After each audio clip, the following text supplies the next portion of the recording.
Allora, Veneto Like in Film, io sono Luigi Bacialli, presidente della Fondazione Veneto Film Commission, c'è il direttore Jacopo Chessa, come sempre ormai sei qui in pianta stabile, abbiamo avuto modo di ribadire quanto ha lavorato il direttore Chessa con il suo team che è qui presente.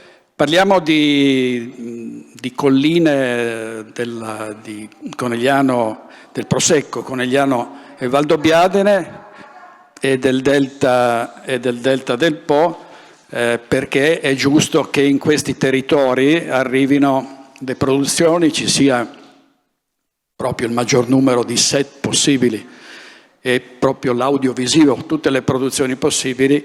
E vi presento gli ospiti, che sono Marina Montedoro, presidente dell'Associazione per il Patrimonio delle Colline del Prosecco di Conegliano e Valdobbiadene. Presidente, buonasera. Giuliano Vantaggi.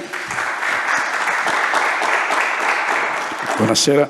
Giuliano Vantaggi, che è direttore dell'associazione, site manager. Buonasera Vantaggi, grazie molte. Ovviamente poi parleremo del Parco del Po col presidente del Parco Delta del Po, Moreno Gasparini. Presidente, grazie per essere qui, e con Sara Bianchi, che è responsabile dell'ufficio pianificazione Parco Delta del Po. Grazie molte. Grazie molte. Allora, Marina Montedoro, che cosa vi aspettate per diciamo un territorio che è patrimonio dell'UNESCO, che ha delle grandi potenzialità, che forse finora non è stato dal punto di vista cinematografico sufficientemente valorizzato per quello che rappresenta dal punto di vista storico, culturale, paesaggistico? Beh, allora intanto buonasera a tutti quanti e complimenti anche per il breve filmato, perché proprio dal filmato possiamo vedere che cosa vuol dire la grande bellezza del Veneto, e questo ci fa piacere. E mi fa piacere anche vedere che sono state inserite l'agricoltura, che è fondamentale anche nell'ottica proprio della promozione del territorio, perché il Veneto è un territorio rurale, per cui è il centro anche di quello che può essere il nostro turismo, perché i prodotti agroalimentari poi arrivano da quello.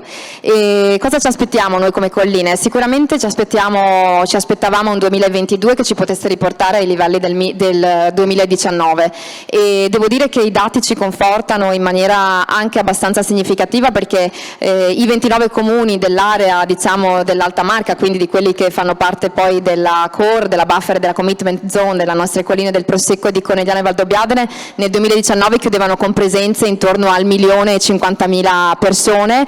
Oggi nei primi 6 mesi dell'anno siamo a 750.000. Questo significa che bisseremo sicuramente il traguardo del 2019, ma probabilmente andremo in miglioramento. È chiaro che questo fa sì anche che il territorio sia oggetto di attenzione da parte dei turisti e sicuramente anche da parte di chi fa produzioni televisive, perché diventa veramente un territorio che può essere la location ideale per fare alcuni film piuttosto che fiction, eccetera. In realtà già vediamo un grande interesse, e soprattutto tante televisioni italiane ed estere sono già venute a visitare le nostre colline e hanno dedicato puntate proprio a quella che è la bellezza delle colline del Prosecco di Conegliano e Valdobbiadene, e noi riteniamo che questo sia fondamentale, perché poi il messaggio viene veicolato proprio molto spesso al turista tramite la televisione e tramite il cinema, ed è un turista che va dalla famiglia, diciamo, classicissima o dalla persona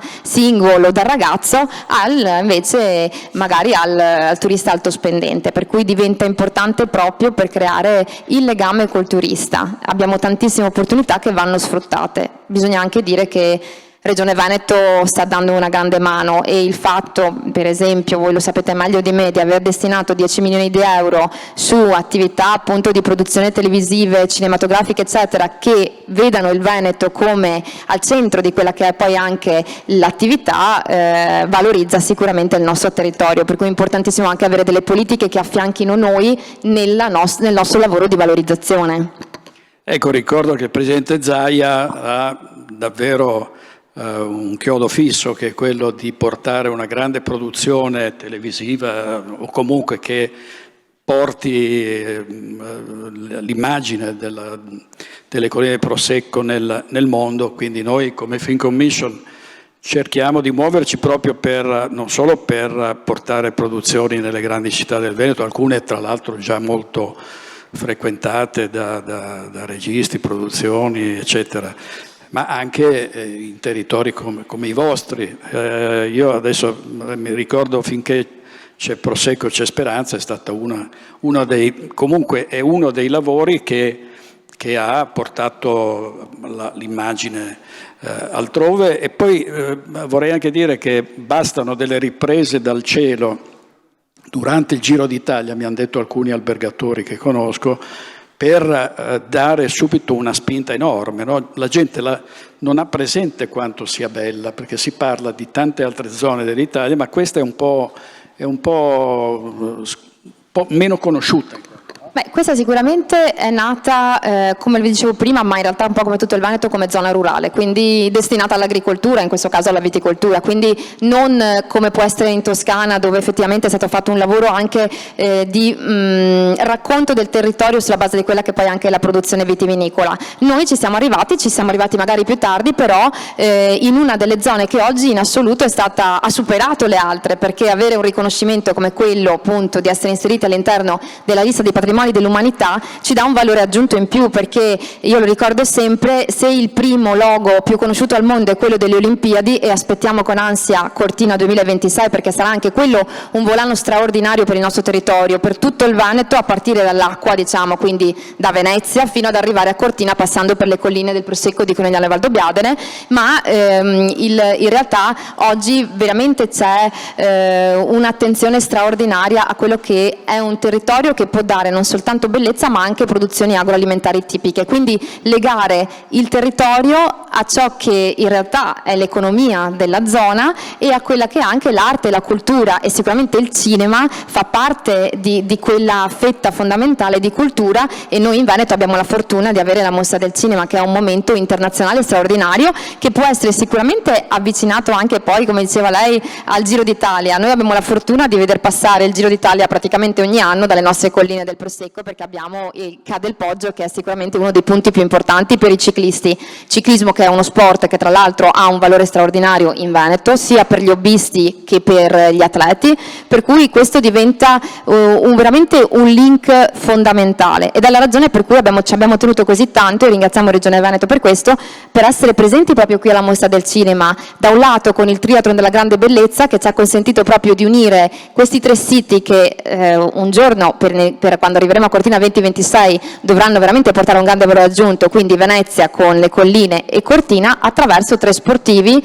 che sono dei campioni mondiali, da un lato veneziano, dall'altro bicicletta appunto Alessandro Ballan delle colline Treviso, e poi Belluno. Per cui credo che la grande capacità di noi veneti sia quella di riuscire a mettere insieme le forze e anche i territori. Pensiamo, abbiamo qui vicino il Delta, che è vicino anche in realtà proprio di strada se prendiamo l'acqua, per cui è fondamentale riuscire a unire quelli che sono poi dei territori che in realtà non sono in competizione, ma che veramente possono sinergicamente riuscire a portare più valore aggiunto a quei, lo ricordo, 70 milioni di turisti che ogni anno venivano prima del 2019 in Veneto, ma che in realtà quest'anno sicuramente saranno di più. E lo ricordiamo, Venezia, che è conosciutissima, dove tutti vengono una volta nella vita, raccoglie 14 milioni di turisti all'anno, quindi vuol dire che è una piccola quota di quei 70 milioni. Quei 70 milioni vanno in altre parti, per cui è fondamentale veramente cercare di essere sinergici per dare questo valore aggiunto. Ecco, ci sono vantaggi. The Land of Venice, e così viene rappresentata tutta la regione.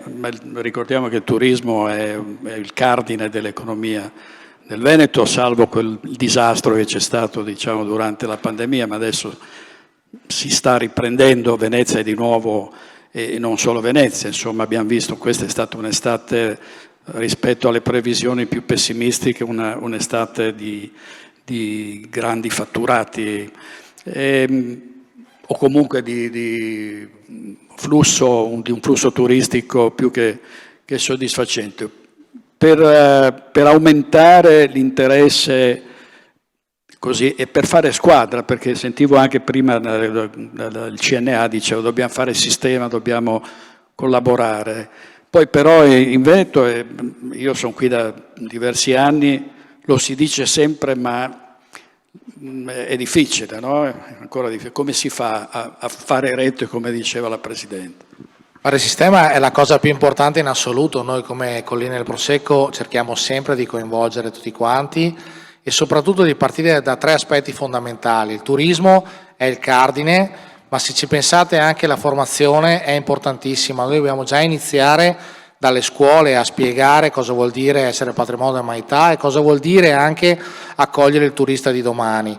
Noi saremo anche in Europa, a Bruxelles, prossimamente per cercare di creare queste sinergie per decongestionare i grandi centri che hanno il turismo e portare il turismo invece su zone che invece non ce l'hanno. Questa è la cosa più importante in questo momento, perché sennò alcune zone sono sottoposte a overtourism e quindi rischiano anche determinati comportamenti sbagliati da parte del turista, e altre zone invece hanno bisogno invece del turista che viene a trovarle. Questa è una cosa molto importante.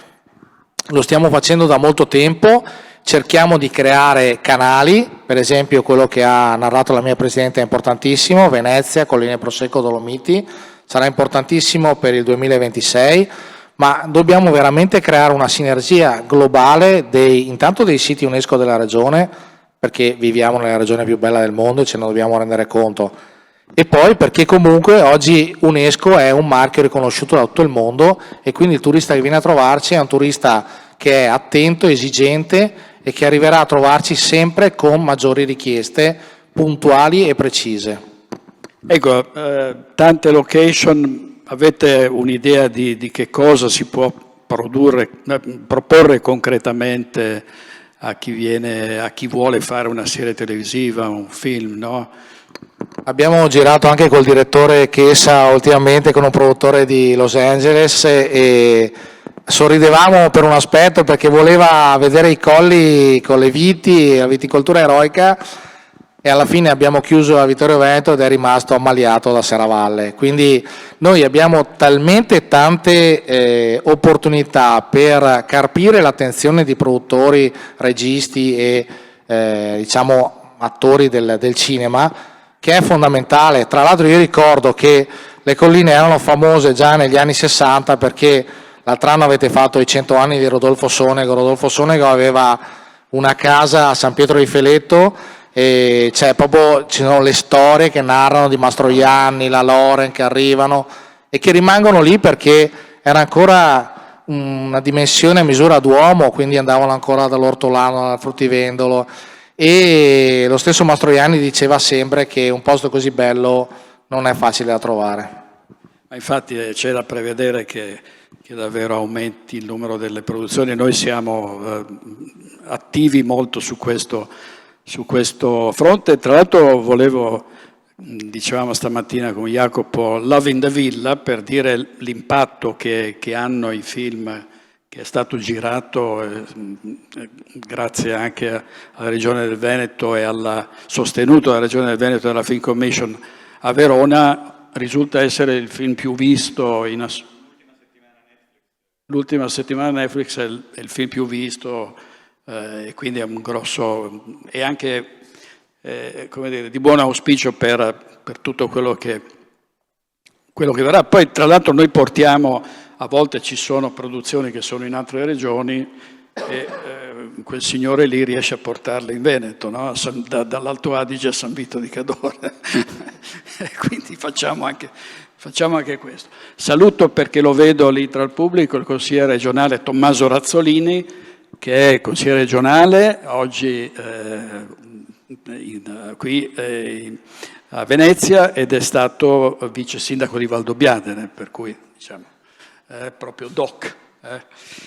Grazie consigliere. Allora io direi vediamo il video che riguarda il Delta del Po, poi con il direttore Moreno Gasparini e Serena Bianchi ovviamente ne parliamo. Vediamo.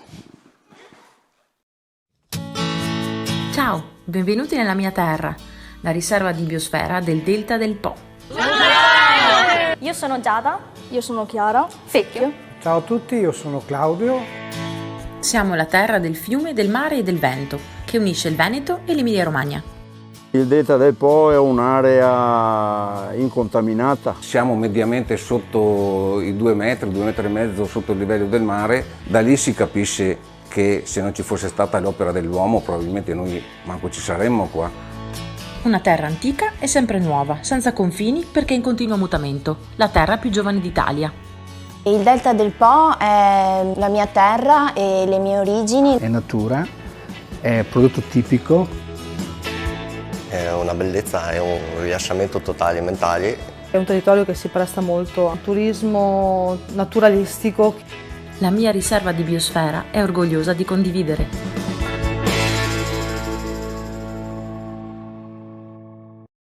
Direttore, un'altra realtà fantastica, quella del Delta del Po. Chi c'è stato credo che sia rimasto comunque stregato, come si rimane stregati da altre tante località del Veneto, ma davvero particolare. Poi anche dal punto di vista cinematografico, non so, io ricordo cos'era, il Signor Diavolo di Pupi Avati, insomma, ma per citarne uno recente. Quando si parla di parchi, di Delta del Po, però si pensa alla delicatezza del territorio, al fatto che bisogna stare attenti. Noi abbiamo aderito al protocollo verde che ci impegna le produzioni a rispettare l'ambiente. Certo che sì, che bisogna rispettare l'ambiente e anche la mission dei parchi, nel senso che questi enti sono deputati alla salvaguardia dell'ambiente ma anche a un turismo sostenibile, perché se noi siamo qua oggi in questo palcoscenico internazionale qual è il Cinema di Venezia, significa che c'è anche un cambiamento di mentalità, c'è una consapevolezza che viene non da troppo lontano, perché il parco compie 25 anni dopodomani e quindi è abbastanza giovane come la parola ente parco, ma è abbastanza maturo sotto il punto di vista di consapevolezza.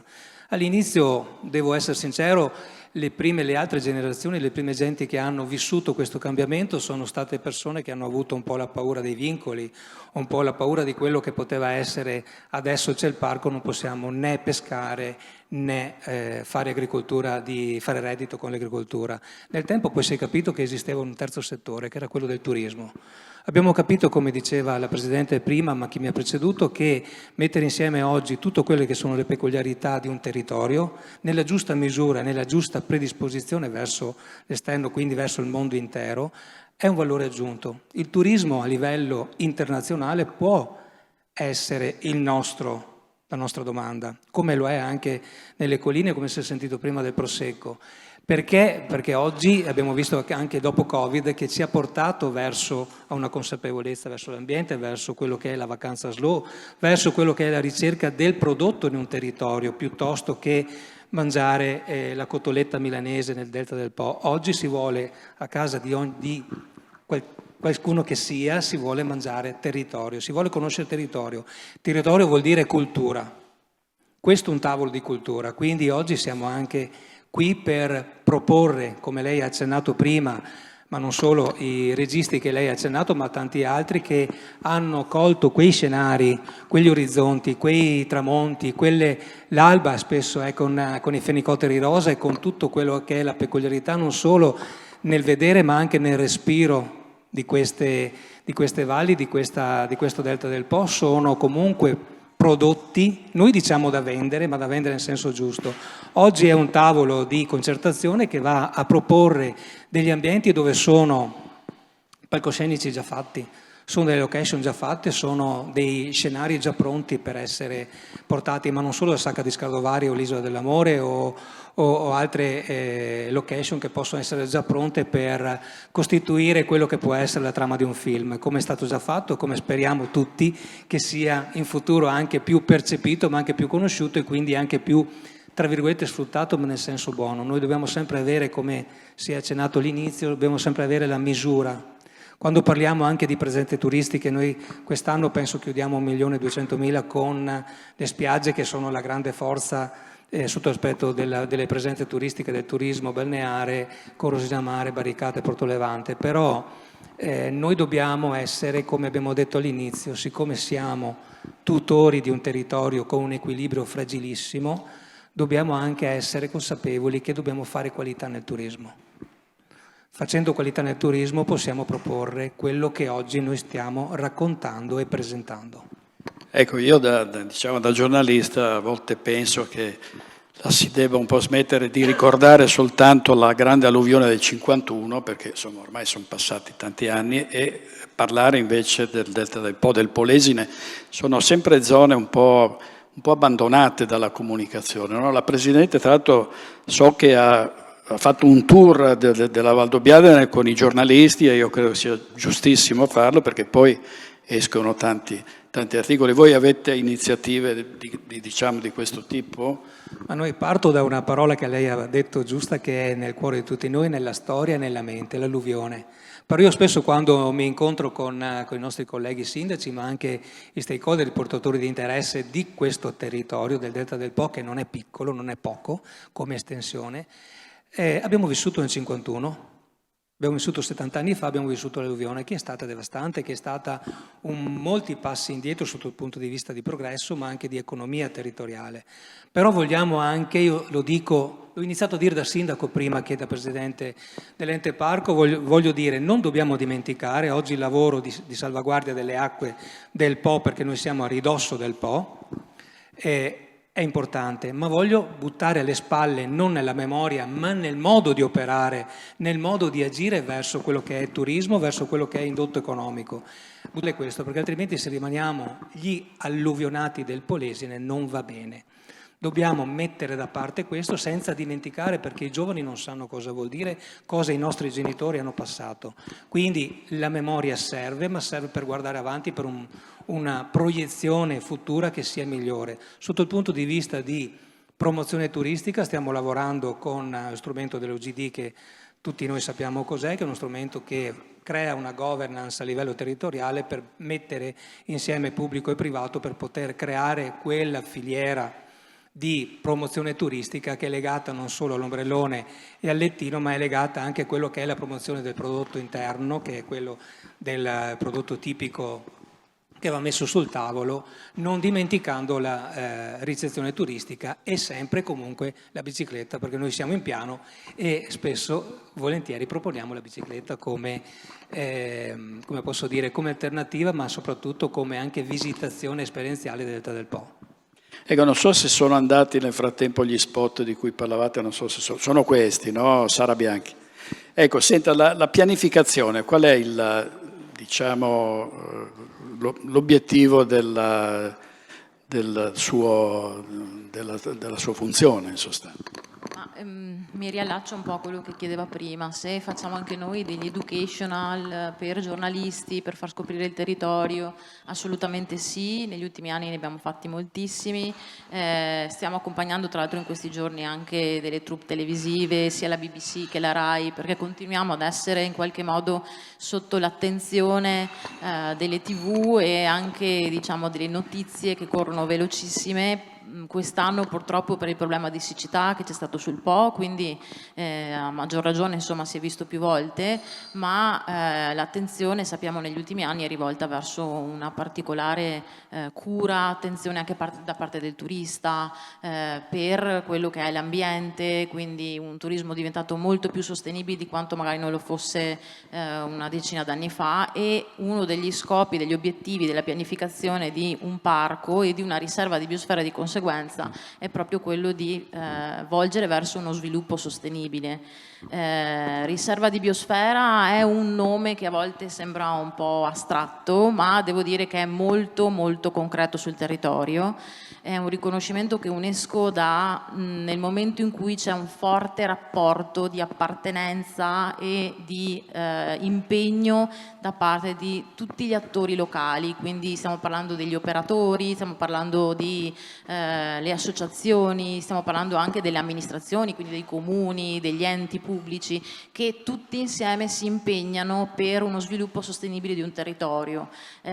Giusto per fare un esempio molto semplice, nel momento in cui si fa la candidatura per un territorio a riconoscimento Man in Biosphere, quindi MAB di riserva di biosfera UNESCO, si presenta un piano d'azione che guarda ai futuri 10 anni, per cui viene valutato come il territorio si impegnerà e come ha intenzione di sviluppare proprio l'economia, insomma le attività e di tutelare quelli che sono gli ambienti e gli habitat preziosi di una riserva di biosfera e costantemente UNESCO in qualche modo controlla che i passi, le scelte che vengono fatte dal territorio vengano rispettate e siano comunque in linea con un comportamento virtuoso. In qualche modo le riserve di biosfera diventano anche modelli da seguire per altri territori. Quindi devo dire che è stato un riconoscimento che ha posto l'attenzione su un territorio, un paesaggio magari poco conosciuto, ha posto l'attenzione e ha creato un senso di orgoglio, di appartenenza anche nei cittadini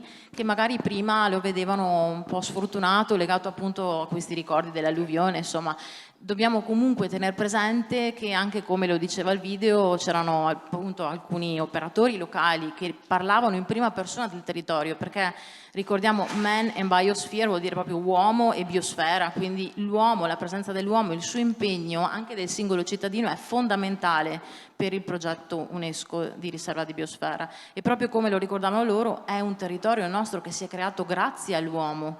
È una terra che continua ad aver bisogno dell'azione dell'uomo. Noi non esisteremo se non ci fosse la bonifica, siamo onesti, e abbiamo costantemente bisogno di controllare i flussi delle acque sia dolci del fiume, ma ovviamente anche quelli delle acque salate. Poi penso anche alla subsidenza, che è un altro problema lì, no? Con cui vi dovete, a cui dovete fare fronte. Presidente, ovviamente patrimonio dell'UNESCO,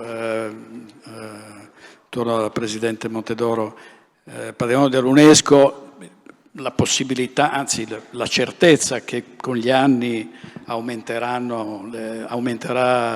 in maniera forse esponenziale il numero delle persone che verranno in Valdobbiadene, sulle colline del Prosecco, a Conegliano. Strutturalmente è un territorio pronto a gestire un aumento di queste dimensioni, nel senso che è un territorio, come diceva lei, sempre stato agricolo, vergine, vigneti, e non credo che si possa pensare ad avere un maggior numero di alberghi o di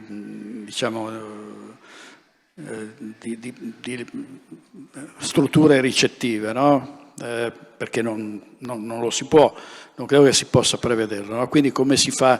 Abbiamo visto l'impatto ecco, tornando alle produzioni, noi citiamo sempre il lago di Braies e oggi a San Vito, cioè è spaventoso, dico in maniera positiva il fatto che arrivi tanta gente, però poi bisogna fare i parcheggi, bisogna cercare di gestire, c'è addirittura il numero chiuso in certe località perché tutti vanno a vedere la location e c'è un intasamento a volte, no?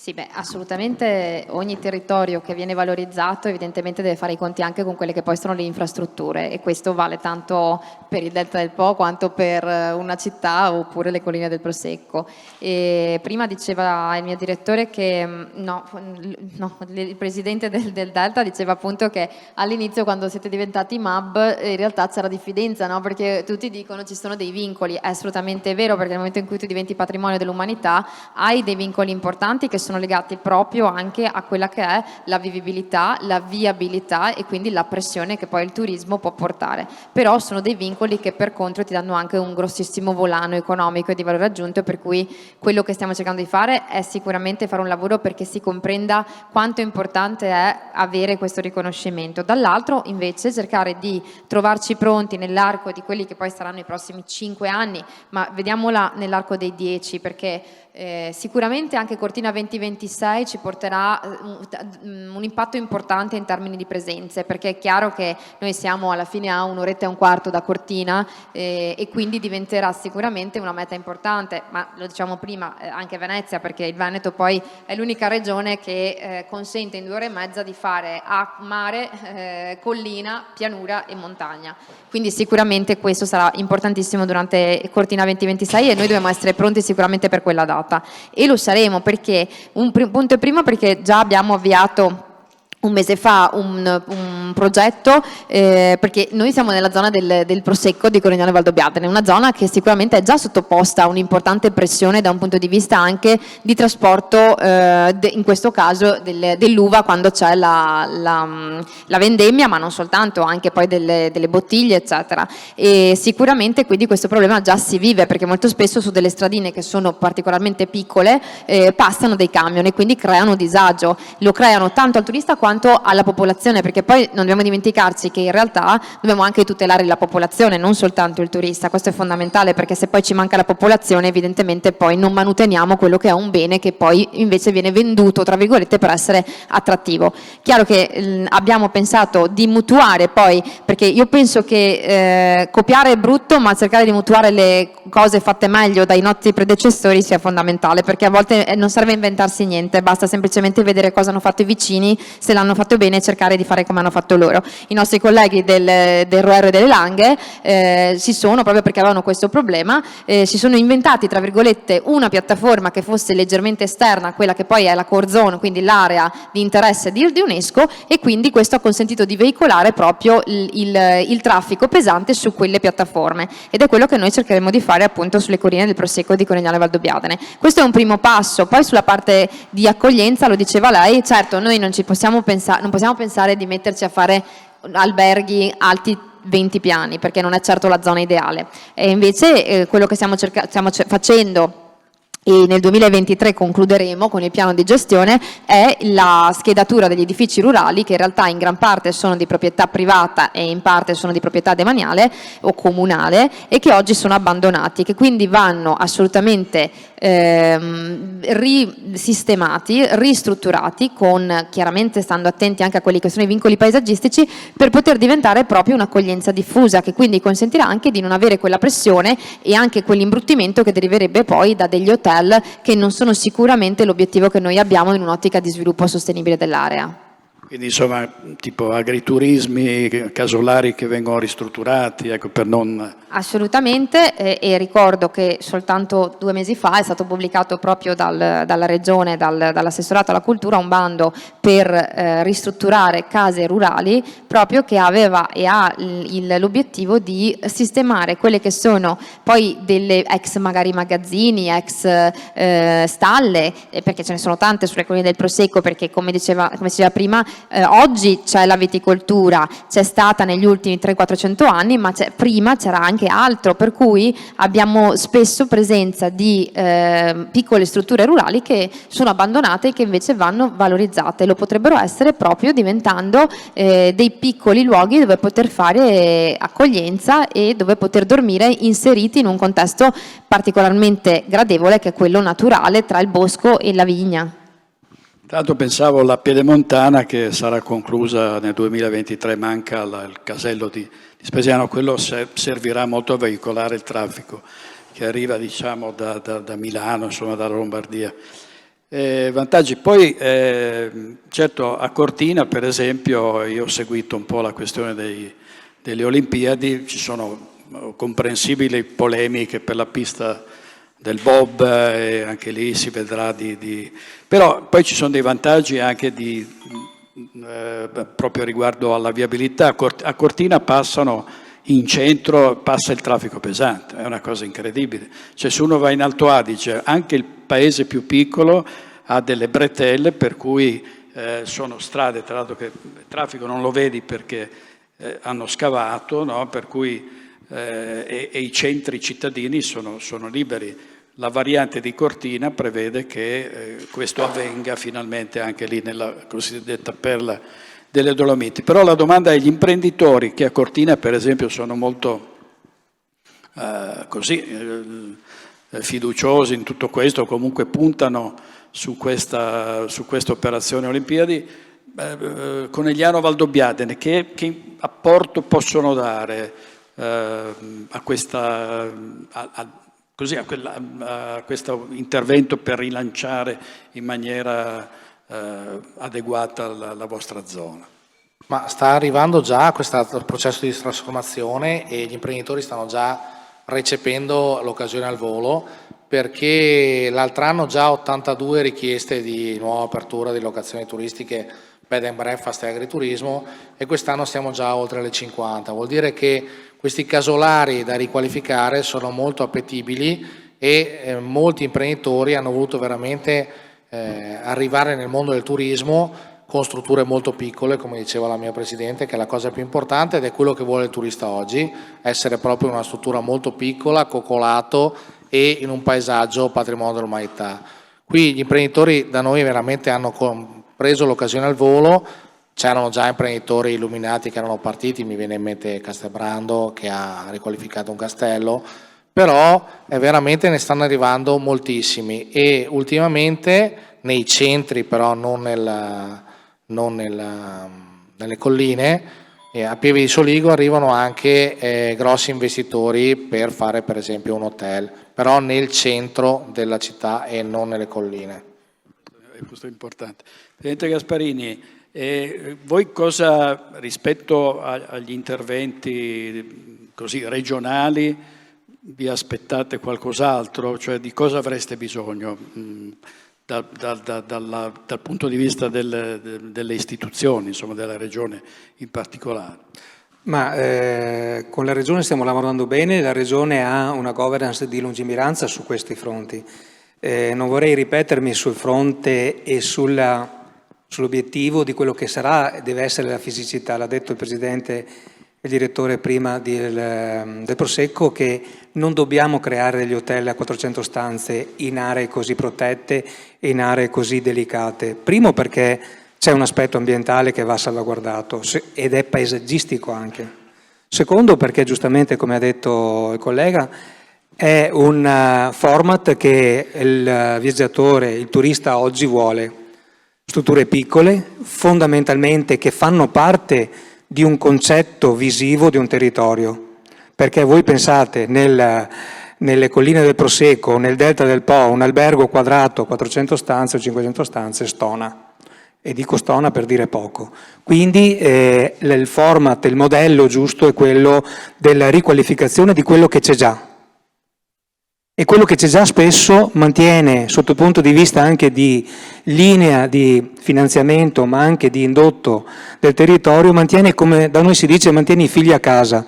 Spesso il Polesi nel Veneto si spostava verso il Piemonte perché non c'era posto di lavoro, ma soprattutto le nostre zone che hanno avuto quello che dicevamo prima. Ma oggi invece nella formulazione del piccolo ci sono tutti gli ingredienti per poter dire oggi faccio un prodotto di qualità che il turista, soprattutto lo straniero, ma anche l'italiano sta cercando questo, oggi più che mai, e con tutti i servizi. Noi dobbiamo fare un grande sforzo che è quello di capire cosa la domanda chiede ed adeguarci e fare formazione e informazione sul nostro territorio, perché oggi chi opera nel territorio sotto il punto di vista turistico è il nostro biglietto da visita. Ecco, abbiamo ancora un paio di minuti perché poi arriva una delegazione, mi pare, no Jacopo?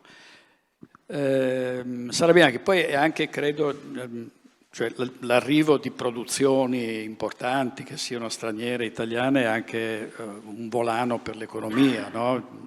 C'è un investimento di risorse proprio su queste località. Dal punto di vista occupazionale anche per i giovani, cioè il Delta del Po può esserci dal punto di vista proprio della collaborazione, dicevamo prima, del protocollo Green a cui noi abbiamo aderito e che impegna le produzioni a fare il massimo per non creare danni. Dal punto di vista occupazionale, secondo lei ci saranno opportunità, prospettive? Allora, sicuramente per quanto riguarda lo sviluppo del turismo, assolutamente sì, nel senso che dal punto di vista turistico siamo ancora una terra giovane, quindi la terra più giovane d'Italia, perché di fatto ci siamo formati con i depositi del fiume e quindi abbiamo una storia recente, diciamo così, ma anche una terra giovane per quanto riguarda appunto l'avventura nello sviluppo turistico. C'è da dire che negli ultimi anni, in special modo, c'è un certo interesse da parte delle giovani generazioni nel recuperare i mestieri, le attività tradizionali dei nonni o dei bisnonni. Quindi abbiamo diversi ragazzi che hanno deciso anche di stravolgere la loro vita, perché magari avevano una posizione con un lavoro sicuro, con un contratto a tempo indeterminato, chi in banca, chi insomma in aziende solide, ma che hanno deciso di recuperare l'attività storicamente di famiglia. Quindi chi ha investito in un caseificio e produce latte, latticini, formaggi e prodotti caseari, chi invece ha deciso di recuperare l'attività di produzione del riso, ad esempio, perché il Delta del Po è famoso anche per questo riso un po' salato, proprio perché prende appunto il gusto da queste acque un po' salmastre, che è buonissimo per il risotto e è una tradizione molto forte nella nostra cucina locale, e ci sono appunto diversi giovani che hanno deciso di recuperare queste attività. Quindi certo, il Delta del Po è un territorio principalmente tradizionale, non ci aspetteremo mai di avere le innovazioni tecnologiche all'avanguardia che magari si possono trovare in una Milano, però abbiamo comunque una qualità nel lavoro e nella vita, perché poi queste persone che decidono di recuperare queste attività cercano anche la qualità di vita, una vita sana, a contatto con la natura, che una città, una metropoli non potrebbe dare. E poi abbiamo anche esempi insomma di innovazione, tecnologie come la blasonata ostrica rosa, che appunto si sviluppa con un impianto con le energie rinnovabili, quindi sia i pannelli solari che le eoliche, per cui c'è un po' di tutto in realtà. Beh, poi adesso abbiamo fatto un accordo col Centro Sperimentale di Cinematografia, la sede sarà qui a Venezia, per cui chi vuole imparare sulle immersive, sulla realtà virtuale, potrà venire dal Polesine, dal Delta, da Valdobbiadene, da Conegliano a Venezia e davvero fare un'esperienza, perché i ragazzi oggi possono stare sul Delta del Po o sulle colline del Prosecco, ma sono sempre comunque presenti, no? Anche se sono distanti, fanno grandi cose e di questo purtroppo secondo me si sta parlando un po' troppo poco. Va bene, grazie molte, complimenti.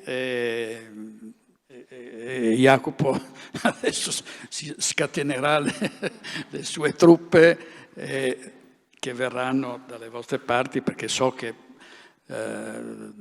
la Veneto Film Commission ha questo obiettivo, non puntare soltanto sulle location già note, che comunque hanno bisogno in ogni caso di avere le produzioni, ma su aree come le vostre che meritano davvero di avere un grande, enorme risalto. Il cinema, tutto l'audiovisivo il risalto lo dà. Grazie.